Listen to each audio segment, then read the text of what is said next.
one of the things that the White House is most upset about is a new app called IceBlock, which allows people to report ICE agent sightings. And then if you have that app, you're going to get an alert if you're within 5 miles of one of these sightings.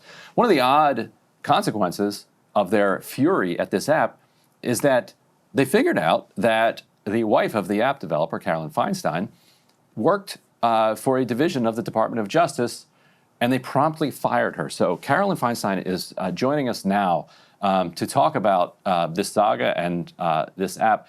Carolyn, thanks so much for joining us. Can you start out by letting us know, what were you doing for the Department of Justice? Well, thank you for having me. With the Department of Justice, I was with a small program called the U.S. Trustee Program, and I was an auditor for them, where we looked at fraud and abuse in the bankruptcy system. So my job was to look at cases and see if there were any places where they were not following the bankruptcy rules and follow up on that.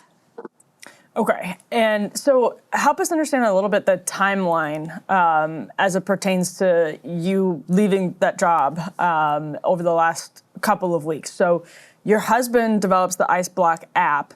At one point, you disclose that you're getting death threats and the like to your employer, to the Department of Justice, and this all culminates in you being fired, being asked to leave. Tell us basically what happened. Sure. About 3 weeks ago, my husband, Joshua Aaron, was doxxed, and they released our personal address, confidential information. So I preemptively contacted the Department of Justice stating, hey, there may be a threat here. I wanted to protect the department as much as I could. And after that, this was just this past week, Laura Loomer doxed me individually on X, and that was on Wednesday or Thursday. By Thursday, Laura Loomer, according to Tom Homan on a different news channel, had contacted him, and he had contacted the Department of Justice about me. This was Friday then that I received an email out of nowhere stating that my employment with the Department of Justice was terminated effective immediately. But here's the thing about that. I wasn't just terminated, I was targeted. And I was targeted because of Joshua's involvement with the app. And as you see it, what's the distinction between terminated and targeted? Terminated could be for any reason under the sun that is justifiable by the department or the government as a whole. Targeted, in my opinion, is that I was sought out to be terminated because of the actions of my spouse.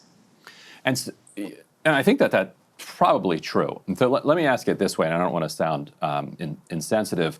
It seems like, and I don't want to read into your own mind, but from your husband's perspective, Joshua's perspective, this White House is utterly out of control and is engaging in actions that are deeply harmful to the community, such that he would design this app to protect people against the agents of this very government. If that's, and I agree with him. Like, I think that his analysis is correct.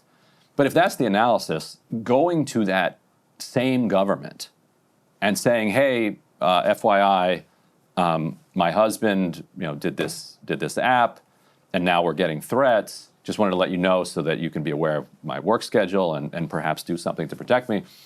It feels naive. Like, this is the government that is doing the thing that your husband clearly believes is wrong and evil. Like, why? Wouldn't you expect that same government then to be like, oh, you're married to him? Well, you're fired. I understand that sentiment, but I also have experienced and strongly believe our government is full of incredible, dedicated people.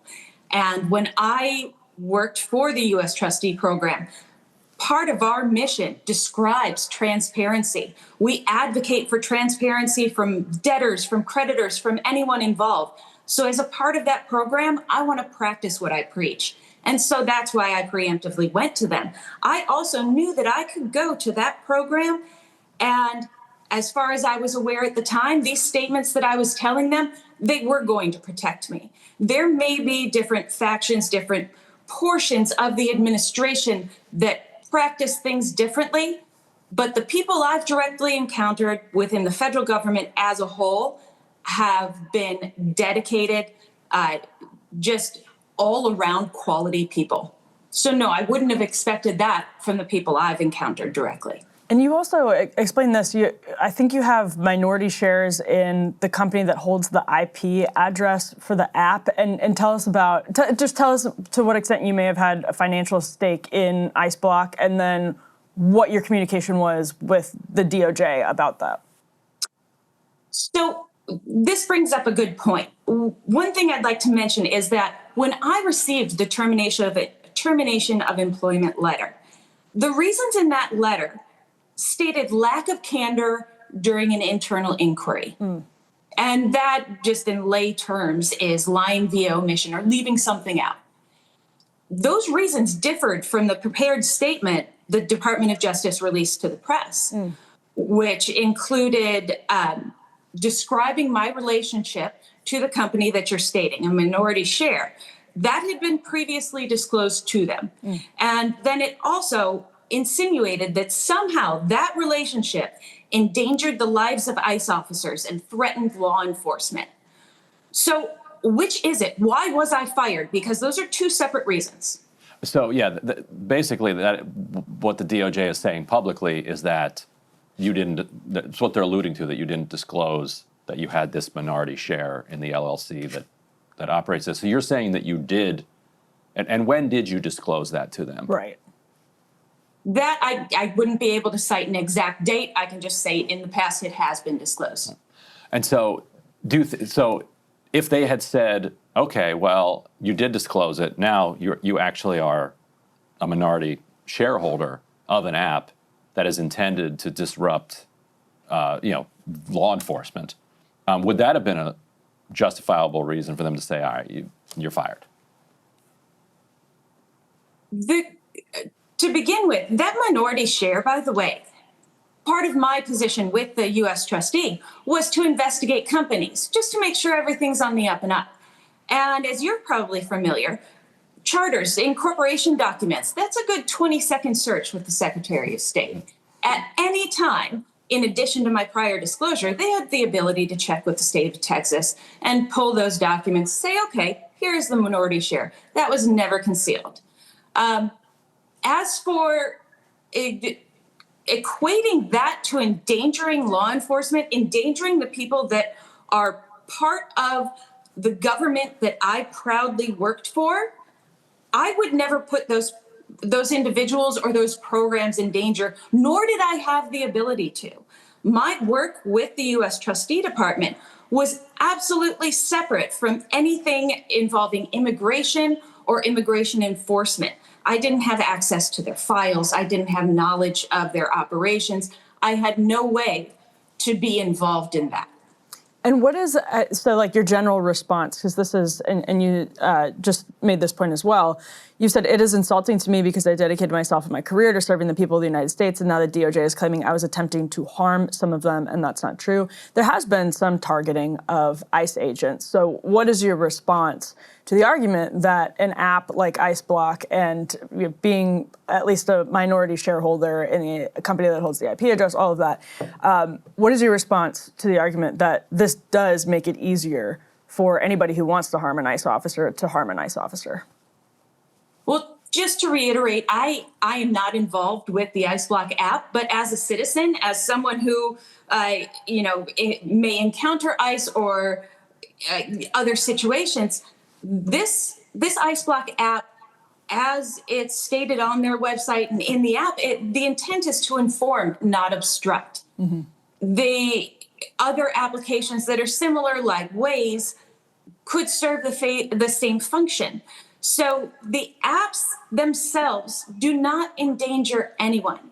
People's actions, people's patience, and people's understanding of what's going on with ICE operations is what could change a situation. Is there any revenue coming from this app? Not a penny. Joshua Aaron does not want to profit from people's suffering. So he does not accept any funds for this app. How much does it cost to run? Like, is an app like this fairly simple, or is it now so widely used that there's some significant amount of kind of like cloud costs or whatever else is associated with running something like this? Do you have any sense? There are costs involved, but I don't know what they are. And do you regret like agreeing to be a minority shareholder on it? I mean, like I said, I'm somebody that thinks that this app is good, and we're a free country, and if somebody wants to let their neighbor know that they saw an ICE agent down the street, they should be able to do that. But given what happened, was that a mistake? No, this company that I hold a minority interest in was formed years ago. Oh. And the purpose of it was actually to develop a healthcare application that's still in the works. When the IceBlock app was developed and released, Apple requires a developer account. And the company already had a developer account with Apple. So that was used basically to save costs and out of convenience. Did you know, not to cause an argument at home, but did you know when Josh registered it that he used the LLC that you were affiliated with? I believe I was aware of that. Okay. Yeah. Right. Okay. Because my wife and I actually share an LLC, and I could imagine me going and just setting something up, using it, and her later being like, "Wait, you did what? Now I'm fired." You're probably familiar then. Part of the reason that I just taken ownership, a small piece of that company, is should anything unfortunately happen to Joshua, I have the ability to wind down operations, to close up shop without, involving more paperwork in courts. Right. Yeah. That's basically what we've got going on too. Yeah. Yeah. But anyway, so he probably told you. You don't quite remember. You are trying to start an argument, aren't you? He is. He's messy. I kind of am. Well, that argument already happened, if it happened, I assume. What's next for you? Bigger and better things. I am just exploring what those things will be right now. All right. Well, keep us updated. The app seems like it's gaining in popularity. So I guess, and this probably only brings it more attention. Loomer probably boosted it by doing that, I would think. What do you think? The last I heard, there were almost 1 million users. So that really sounds like for a crowdsourced app, it can really be put to good use in the community. Right. Well, Carolyn, thanks so much for joining us. Really appreciate it. Thank you for having me. You got it. Hey, if you like that video, hit the like button or leave a comment below. It really helps get the show to more people. And if you'd like to get the full show, ad-free, and in your inbox every morning, you can sign up at breakingpoints.com. That's right. Get the full show, help support the future of independent media at breakingpoints.com.